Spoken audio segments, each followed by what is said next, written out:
أعوذ بالله السميع العليم من الشيطان الرجيم من همزه ونفخه ونفثه بسم الله الرحمن الرحیم۔ آٹھواں پارہ سورہ الانعام، آٹھواں پارہ سورہ الانعام کا 19واں رکوع ہے۔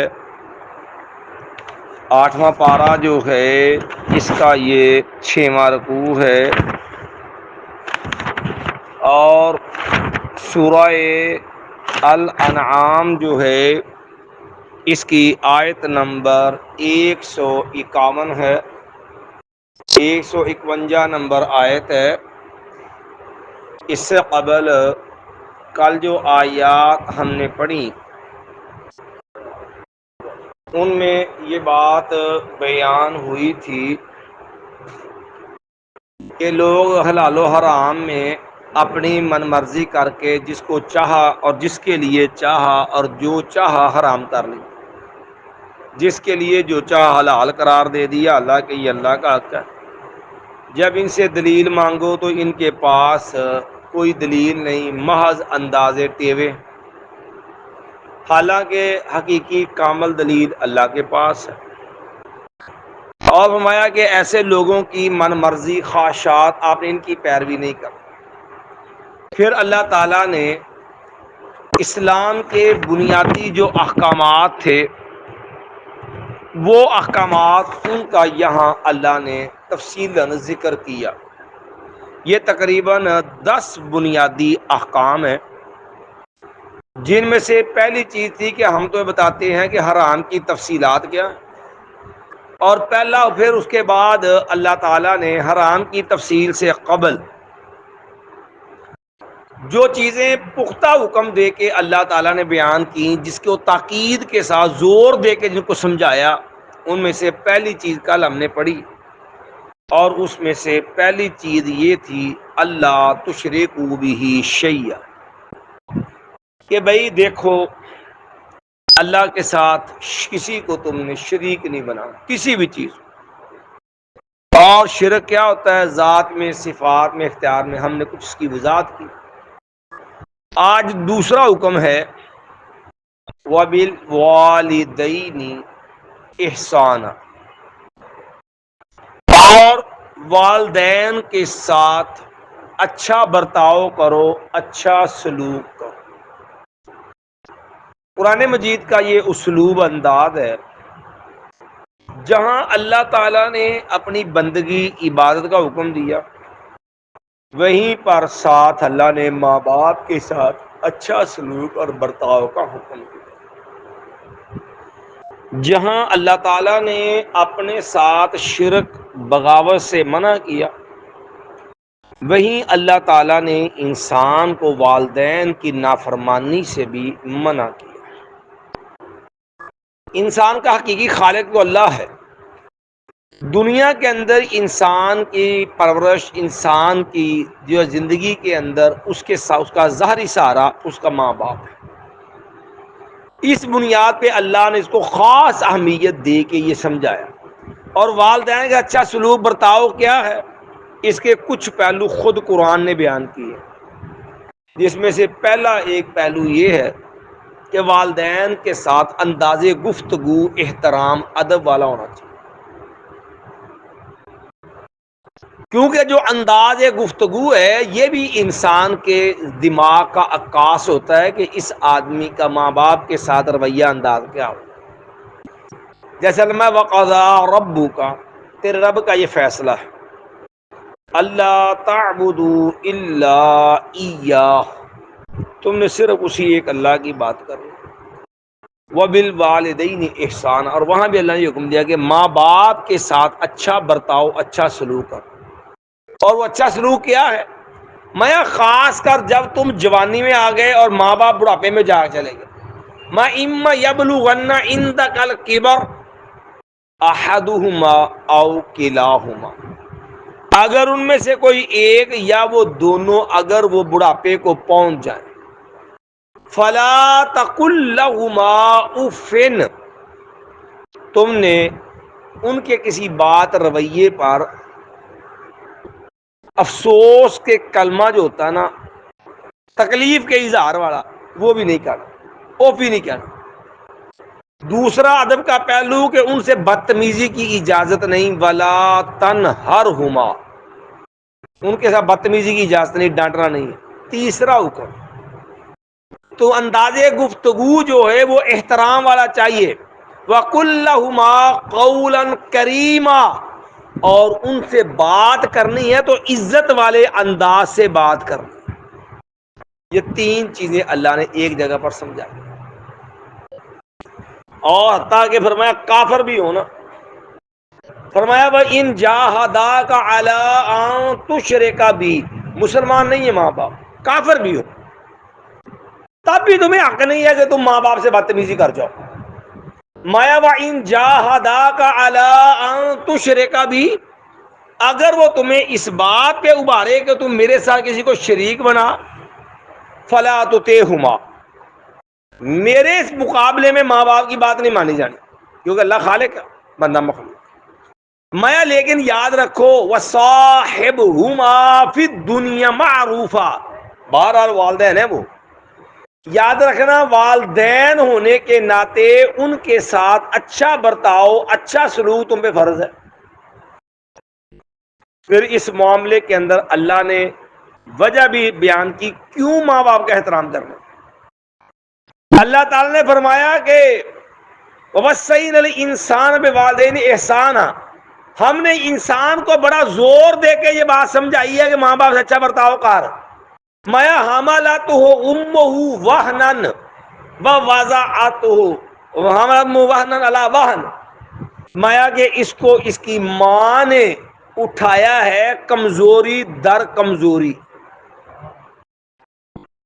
حمل کی تکلیفیں اس نے برداشت کی، وضع حمل کی تکلیفیں اس نے برداشت کی، اس کو بڑی تکلیفوں سے اس نے جنم دیا ہے، وَهْنًا عَلَىٰ وَهْنٍ۔ اور پھر اسی لیے نبی کریم صلی اللہ علیہ وسلم نے بھی یہ بات اسی انداز سمجھائی ہے۔ باپ کا مقام اپنی جگہ، ماں کا مقام اللہ نے اپنے دونوں کا مقام جگہ رکھا۔ اس لیے نبی علیہ الصلوۃ والسلام نے فرمایا تین قسم کے بندے ہیں جو جنت میں نہیں جائیں گے، اللہ نے جنت میں نہیں جانے دینا، اول واہلے میں جنت نہیں ملے گی۔ ان کے اندر فرمایا کہ متکبر، احسان جتلانے والا، اور العاق لوالدی، ماں باپ کا نافرمان جو ہے۔ اور نبی علیہ السلام کے پاس ماں ام سلمہ ماں نبی علیہ السلام کی ایک صحابیہ آئیں، کیا کہنے لگی، اسماء بنت بکر، والدہ مسلمان نہیں تھی، آگے لگی یا رسول اللہ میری ماں مکے سے آئی ہے میرے پاس، وہ یا راغبۃ، مجھ سے مال چاہتی ہے، مجھ سے تعاون کی امید لے کر کے آئی ہے۔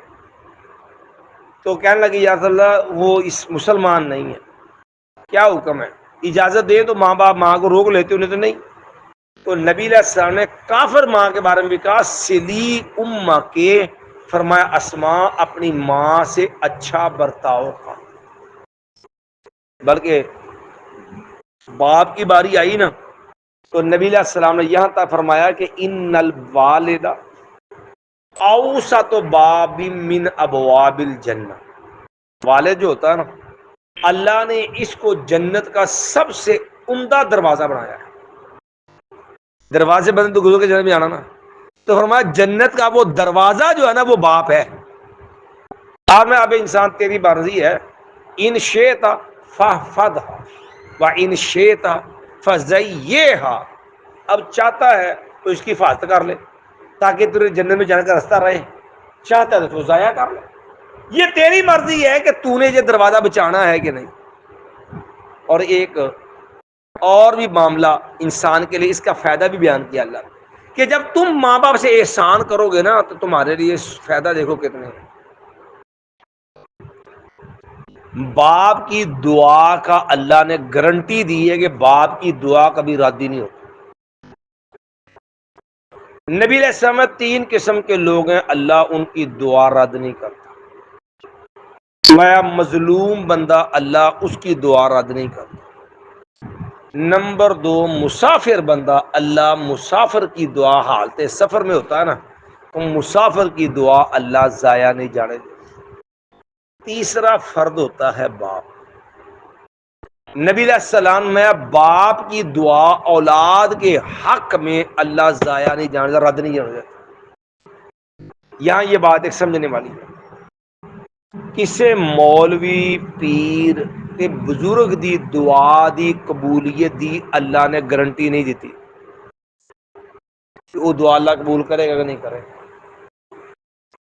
ایک اس میں ظن ہوتا ہے نا، بندہ نیک ہے، دعا اللہ سب کی سنتا ہے، لیکن باپ کا مرتبہ مقام درجہ یہ ہے کہ باپ کی دعا جو ہے نا، نبی نے گارنٹی دی ہے، جس طرح مظلوم کی دعا رد نہیں، مسافر کی رد نہیں، اسی طرح باپ کی دعا جو وہ بھی رد نہیں۔ تو اس لیے اس دعا کے 2 پہلو ہوتے ہیں، ایک انسان کے حق میں، ایک انسان کے خلاف، اور دونوں سے ہی، دونوں کا معاملہ جو ہے، جو حق میں ہے وہ لینا چاہیے ماں باپ سے، اور جو انسان کے لیے بربادی یا بد دعا اس سے بچنا چاہیے، کیونکہ ماں باپ کے ساتھ احسان کا صلہ اللہ دنیا کی اندھی مشکلیں دور کر دیتا ہے۔ ماں باپ کی خدمت سے اندھی مشکلیں جو ہوتی نا، یعنی جس سے نکلنے کا، بچنے کا کوئی رستہ نہیں ہوتا، ماں باپ سے اچھے برتاؤ سلوک کی برکت سے اللہ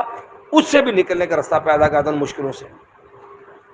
آپ نے وہ حدیث سنی ہوگی، رسول اللہ صلی اللہ علیہ وسلم، کل پرسوں ہم نے بیان کی تھی کہ 3 بندے غار میں پھنس گئے بنی اسرائیل میں سے، اس میں سے ایک بندے نے کیا کہا تھا کہ میرے بجیازلہ تو جانتا ہے، میرے والدین بوڑھے، میں سارا دن بکریاں چراتا، رات کو دودھ لے کر کے پہلے سب سے اپنے والدین کو پلاتا، پھر اپنے بچوں کو پلاتا۔ یا اللہ ایک رات آیا تھا، میرے ماں باپ سو چکے تھے، تو میرے بچے رو رہے تھے، لیکن میں نے بوڑھے ماں باپ کو بیدار کرنا گوارا نہیں کیا کہ ان کی نیند ٹوٹ گئی تو تانگ ہو گئی۔ یا اللہ ان کے سامنے کہا جب اٹھیں گے تو میں ان کو جب پیش کر دوں گا، ان کو پریشان کرنا بھی نہیں، ان کی خدمت کے لیے ان کے سرانے کھڑا رہا۔ اللہ اگر عمل تیری رضا کے لیے نا، تو یہ جو غار میں پھنسے ہیں جہاں میں کوئی دیکھنے سننے والا نہیں، اللہ یہاں سے نجات دے دے۔ تو اس غار سے نجات کا ایک سبب ماں باپ کی خدمت ہے، اور یہ ماں باپ کا دل دکھانا، یہ بد دعا پتہ کتنی بری ہے۔ بندہ کڈا بھی نیک پارسا ہوئے، اگر ماپیاں نو ستائے گا نا تو وہ ذلیل ہوئے گا، وہ عزت نہیں پا سکتا۔ بڑی مشہور حدیث ہے کہ رسول اللہ صلی اللہ علیہ وسلم، ایک نیک بندہ تھا نا بنی اسرائیل کا، جریج، نفل نماز پڑھ رہا تھا، اس کی والدہ آئی بلانے، اس نے 3 دفعہ آواز دی، یا جریج، یا جریج۔ اب جریج کو آواز تو سن گئی، اب جریج کے دل میں کیا لگا، یا اللہ اسلی و امی، یا اللہ نماز بھی پڑھ رہے تھے، ماں واجہ بھی دین رہی، چلو نماز پڑھ کے ماں کی سن لیتا ہوں۔ پھر تھوڑی دیر گزری، ماں نے دوبارہ دی آواز، یا جریج۔ اب پھر سوچی پڑ گیا، یا اللہ الصلاۃ و امی، نماز بھی اور ماں دعا باتیں مار رہے، اچھا نماز پڑھ۔ تیسری بار کہا، پھر جو آپ کہتے ہیں الصلاۃ و امی، ماں کو بڑی تکلیف ہوئی کہ اپنی بات میں لگا، میری بات بھی نہیں سنتا۔ ماں کا دل بھر آیا اور ماں نے نا بد دعا دے دی، اللہم لا تمت حتی یرا وجہ المومسات، اللہ جریج کو اس وقت تک موت نہ دینا جب تک کسی گندے فحش عورت کا منہ نہ دیکھے۔ اللہ جریج کو اس وقت تک موت نہ دینا جب تک کسی گندی فحش عورت کا منہ نہ دیکھے۔ ایک اور تھی بدکاری کی ہوئی تھی، اس نے کسی چرواہے کے ساتھ تعلقات تھے، بچہ پیدا ہوا، لوگوں نے اس کو ملامت کی کہ بچہ کس کا ہے، انہوں نے کہا او صوفی صاحب جڑے اجری جن او جو اجری بات کر لگے ہوئے، دنیا تو کٹ کے۔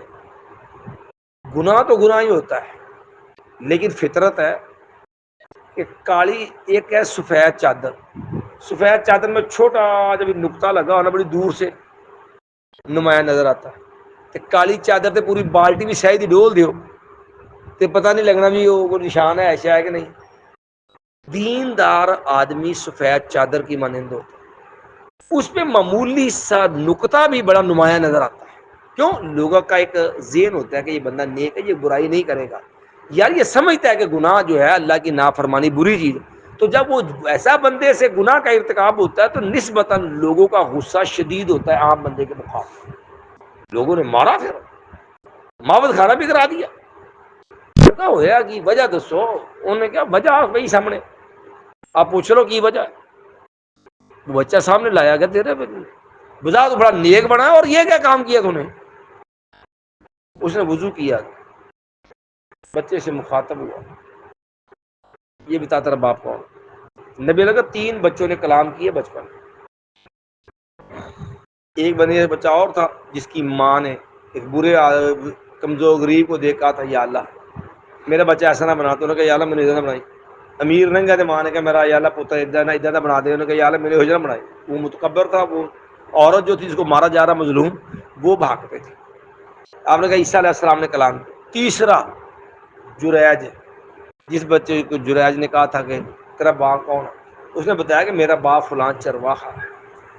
اب گود شیر خوار بچہ، دودھ پیتے بچے نے گواہی دی، تو تب جا کے اس کی جان بخشی ہوئی۔ لیکن سوچنے کی بات ہے کہ وہ اتنی بڑی ازمائش آئی کہاں پہ؟ اللہ نے ایسے نہیں، یہاں جو 10 احکام بیان کیے نا، کہ پہلے تو ایک اللہ سے بغاوت نہیں کرنی، دوسرا ماں باپ کے ساتھ اپنا سلوک نہیں خراب کرنا۔ وبالوالدین احسانا، ماں باپ کے ساتھ اچھا سلوک برتاؤ، اچھا سلوک کرنا چھڑ سکتا، ماں باپ واضح تو توڑ سے۔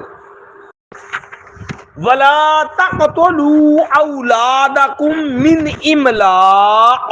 اور نہ تم قتل کرو اپنے بچوں کو بھوک کی وجہ سے۔ نَحْنُ نَرْزُقُكُمْ وَإِيَّاهُمْ، ہم رزق دیتے ہیں تم کو بھی اور ان کو۔ یہ آیت قرآن مجید میں 2 جگہ پر ہے، ایک یہاں پر پڑھی، یہاں پر لفظ ہے لا تقتلوا اولادکم، تم اپنے بچوں کو نہ مارو، من املاق، بھوک کی وجہ سے، نحن نرزقکم وإیاہم، ہم تمہیں بھی دیتے ہیں ان کو بھی دیں گے۔ سورہ بنی اسرائیل میں آیت ہے، وہاں لفظوں کا فرق ہے، وہاں لفظ ہے لا تقتلوا اولادکم، تم اپنے بچے نہ مارو، خشیت املاق، بھوک کے ڈر سے۔ یہاں بھوک کی وجہ سے، وہاں بھوک کے ڈر سے، دونوں میں فرق ہے۔ یہاں جو لفظ ہے نا من املاق، یہاں کا جو انداز اسلوب ہے وہ بتاتا ہے کہ مارنے والے بچوں کو 2 طرح کے ذہن کے لوگ ہیں۔ اس آیت کا تقاضا بنتا ہے لا تقتلوا اولادکم، نہ تم قتل کرو اپنے بچوں کو بھوک سے، کہ جو مارنے والے ہیں وہ کنگڑے مفلس غریب ہیں، اپنی اپنا پیٹ پالنا نہیں تو بچے کو تو پالیں گے، وہ خود کنگڑے ہیں اور بچوں کو مار رہے ہیں کہ انہیں مرغے کے تھوڑا مزید کھواؤں گے، خود بھی مفلس ہے۔ اور جو سورہ بنی اسرائیل میں ہے نا آیت لا تقتلوا اولادکم خشیت املاق، وہاں جو ہے جو انداز ہے کہ تم اپنے بچوں کو نہ مارو بھوک کے ڈر سے، وہاں یہ کہ خود کنگڑے نہیں ہیں، خود اپنا گزارا کرتے ہیں، اچھا کھاتے پیتے ہیں،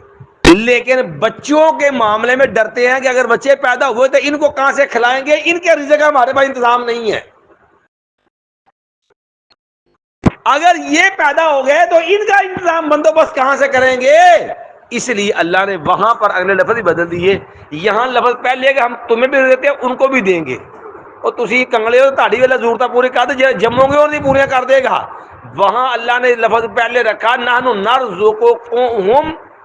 ہم ان کو بھی رزق دیں گے، جنہوں نے مارن کا ارادہ کر دے نا مار ان کو رزق بھی دیں گے اور تمہیں بھی دیں گے۔ بچوں کا رزق کا ذکر پہلے کیا وہاں پر اور ماں باپ کا بعد میں، یہاں ماں باپ کو پہلے کہا نحن نرزقکم، ہم تمہیں بھی کھانے کو دیتے ہیں، وَإِيَّاهُمْ، ہم ان کو بھی کھانے کو دیں گے۔ جیسے ہمارے حفیظ مانا کہ لوگ یہ نہیں ہے کہ خود کنگڑے ہیں اس لیے منصوبہ بندی کرتے ہیں، خود سب حیثیت ہیں لیکن اچھے بھلے لوگوں کا ذہن پتہ بچے دو ہی چنگے نے جی، چنگا تربیت چنگی تو کر لینا، خواد چنگا لینا نا، بہت ہی جم کے تو مرد سنبھالیں گے تو وہ کافروں والا ذہن اچھے بھلے دیندار مالدار لوگوں میں زیادہ ہے۔ او باجی دو نے بڑے نے، ٹھیک ہے جی، کڑی منڈا ہو گیا بس ٹھیک ہے، اللہ شکر، دو ہو گئے نے بڑے نے بس، یا جی بس دو لڑکے دو لڑکیاں بس بڑے ہوتے نے۔ رسول اللہ صلی اللہ علیہ وسلم کے نکاح میں جو بیوی تھی وہ بیوہ تھی، مطلقہ تھی، خدیجہ رضی اللہ، ایک خامد فوت ہو گیا او چو ایک بیٹی، ایک خامد طلاق دے چو ایک پتر، یہ پہلے دو خامد نے، عمر ہے 40 سال، رسول اللہ صلی اللہ علیہ وسلم نکاح ہویا، دو پہلا خامد گزر چکے، رسول اللہ صلی اللہ علیہ وسلم دی عمر ہے 25 سال، تے رسول اللہ صلی اللہ علیہ وسلم نو اللہ نے پہلی بیوی چو 6 بچے دیتے نے،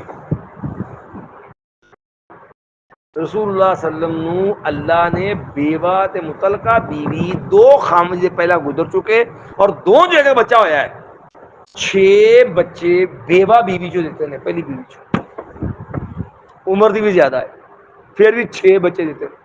4 دھیاں 2 پتر، ویسے مجھ بے رسول کسی صحابی دے بچے دو ہی اچھے لگو معاملہ کر کے بتا، سیدنا علی رضی اللہ تعالی عنہ دے 34 بچے سن، سیدنا علی دے 34 بچے سن، 18 پتر تے 16 دھیاں، 18 پتر تے 16 دھیاں سی سیدنا علی دیاں، 8 یکے بعد دیگرے 8 بیویاں سے مختلف، پیر عبد القادر جیلانی دے 48 بچے سن، 11ویں والے پیر دے، 11ویں والے پیر دے 48 بچے سن، باؤ ہاں وہ قادری 11ویں دے کھاندے نے ہر مہینے، 11ویں والے پیر دے 48 بچے سن کو بہاؤ ہاں جب 48 بچے آنا کیڑا جے پیر پیچھے، حالانکہ جنہ انا مال پیراں کول عام بندے کو ہے بھی نہیں اینا، لیکن اس دے باوجود ذہن ہی کفریہ ہے کہ بچے دو ہی اچھے، اللہ نہ کرے زندگی موت اللہ جاتا ہے انسان دے اختیار چلے، ایکسیڈنٹ چ فوت ہو جائے، بیماری نہ مر جائے، پھر اس انسان دی اس ماں دی اس باپ دی حالت ویکھن والی ہوتی ہے، کیوں رب دے نال متقا لا کے تے اپریشن تے اور ایسے معاملے کر کے تے اپنا بچے پیدا کرنے سسٹم باطل کر دیا ہوں، بچہ مر گیا تو ہوں یہ آم مرن والے ہوئے ہوں نے، دو ہی تو ہے سی ایک مر گیا، پھر ماں کو عام موت کے منہ تک پہنچا ہوتا رو رو کے، لیکن قصور کس کا؟ اللہ سے بغاوت جرم کا، سب سے اس کا نقصان کس چیز کو؟ اپنے عقیدے کے اوپر ضرب ہے، بھئی جس جو بچے ہیں تم اس کے رازق ہو کہ اللہ رازق ہے، اللہ نے سمجھایا نحن نرزقکم وإیاکم، ہم تمہیں بھی کھانے کو دیتے ہیں ان کو بھی کھانے کو دیں گے، ڈاکٹر ذاکر نائک صاحب اجکل آئے نا، بی بی ایک نے کہا تھا نا ڈاکٹر نائک صاحب نے کہتے جی ڈاکٹر صاحب دعا کرو میری تمنا ہے کہ میرا بیٹا بھی تہاڈے ورگا ہو، تو انہوں نے کہا جی میں اپنے ماپے کا 5واں پتر ہوں، کہنے لگے میں اپنے ماپیاں کا 5واں پتر ہاں، یہ بھی خیال رکھا، بچے دو ہی اچھا اصول نہیں ہے جے تھے، 5واں پتر ہے ماپیاں کا، میں میرے تو بڑے 4 بچے نا میرے ماں پیو دے، تو یہ جب رزق کی ذمہ داری اللہ نے لی ہے تو بھائی دیکھو بچہ پیدا ہوتا نا 4 ماہ کا ماں کے پیٹ میں ہوتا، جو چیز لکھل میں رزق لکھا جاتا کہ نہیں لکھا جاتا، جب اللہ نے وہ رزق لکھ دیا، اگر وہ بچہ آپ کے گھر میں آئے گا اللہ نے اس کے دنیا میں آنے سے پہلے اس کا انتظام رزق کا کر دیا، کیا اللہ آپ کے روٹی میں روزی میں رزق میں کاروبار میں مال برکت نہیں پائے گا؟ اس کو نہیں بڑھائے گا؟ اگر تو عقیدہ صحیح ہے تو انسان اگر ظاہری طور دیکھے جب اللہ نے لکھ دیا 4 ماہ کے بچے کے پیٹ کے اندر ماں کے پیٹ میں تھا کہ اس کو اتنا کھانا اتنا کھا کے مرنا ہے، تو جو اللہ نے فیصلہ کرتا اللہ دے گا نہیں، تو یہ پھر بھی جمن تیار نہیں تھا، مطلب پھر رب تے یقین، ਉਹਦਾ ਭਾਵੇਂ ਭਾਬੀ ہونا چاہیے ہمارے متقی ہونا چاہیے مرضی بنائیے مرضی لیکن اللہ کا یقین اس کا نقصان پتہ کیا ہوتا ہے پھر جب فطرت کو مسخ کرو گے نا پھر نتیجہ کیا ہوتا ہے یہ آپ کو دیکھیں آپ کے ملک کے اندر بھوک ناچتی ہے کدی آٹے جا بحران کدی کوئی بحران وہ پاکستان پورا بحرانستان بنیا لیکن روٹی 15 روپے کی اور منصوبہ بندی کے معاملات جو آزاد متعلقہ اشیاء ہے نا گولیاں اور دیگر ٹیکے اور دیگر اس کے جو اسباب ذرائع ہیں وہ ہاسپٹلوں میں فری ملیں گے آپ نہ صرف مفت ملیں گے بلکہ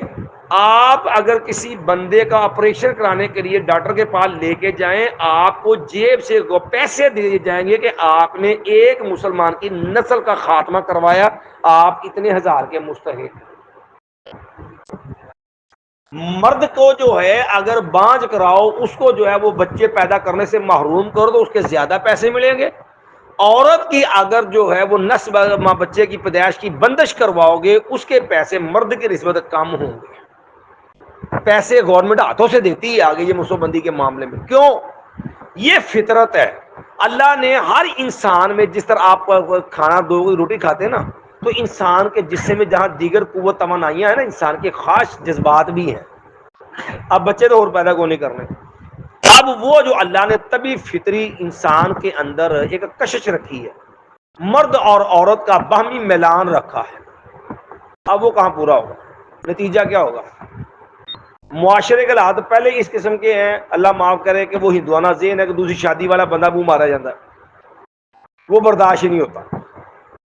دوسری تیسری کا تصور نہیں ایک جو ہے وہاں 2 سے زیادہ بچے پیدا نہیں کرنے اب جو اللہ نے فطری جذبات رکھے ہیں اس کو کہاں لے کے جانا ہے پھر نتیجہ پتا کیا ہوتا ہے آپ کبھی نکلے باہر مارکیٹوں میں ہمارا واسطہ ہے لوگ ہم سے مسئلے پوچھتے ہیں پھر پتا کیا ہوتا ہے وہ جی بیاہ تو کر نہیں سکتے وہ لات نہیں کرتے یہ پارٹ ٹائم عورت رکھی ہوئی ہے مہینے بعد 25,000 30,000 40,000 ایسے لوگ ہیں جو اچھے بھلے کھاتے گھروں کے ہیں اور بدکاری پہ لگے ہوئے ہیں عورتیں رکھی ہیں پرائیویٹ اور اپنی خواہش پھر اور یہی کفر کا کافروں کا مقصد ہے تاکہ اور مسلمانوں میں بے حیائی بدکاری عام ہو جائے یہ مقصد ہے اس منصوبہ بندی کا جس کو اللہ نے قرآن میں 2 انداز پہ منع کیا ہے کہ لا تقتلوا اولادکم من املاق اپنے بچوں کو بھوک کے ڈر سے نہ مارو نانو نرزقکم ہم تمہیں بھی کھانے کو دیتے ہیں ایاہم ان کو بھی کھانے کو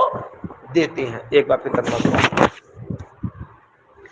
ما یقول تعالی کہہ دیجئے تم آؤ اتلو میں پڑھوں ما جو حرم ربکم حرام کر تمہارا رب نے اور جو پختہ حکم اللہ نے دی اس میں سے ایک یہ بھی ہے اللہ تشرکوا به شیئا کہ نہ تم شریک بناؤ اس کے ساتھ کسی ایک کو کسی چیز کو بھی وبالوالدین احسانا اور والدین کے ساتھ اچھا سلوک کرو ولا تقتلوا اولادکم من املاق اور نہ تم قتل کرو اپنے بچوں کو بھوک کی وجہ سے نحن نرزقکم ہم تم کو بھی کھانے کو دیتے ہیں رزق دیتے ہیں وَإِيَّاهُمْ اور ان کو بھی دیتے ہیں سو بھی ہم دیکھ اشہد اللہ الہ الا انت استغفرک و اتوب الیک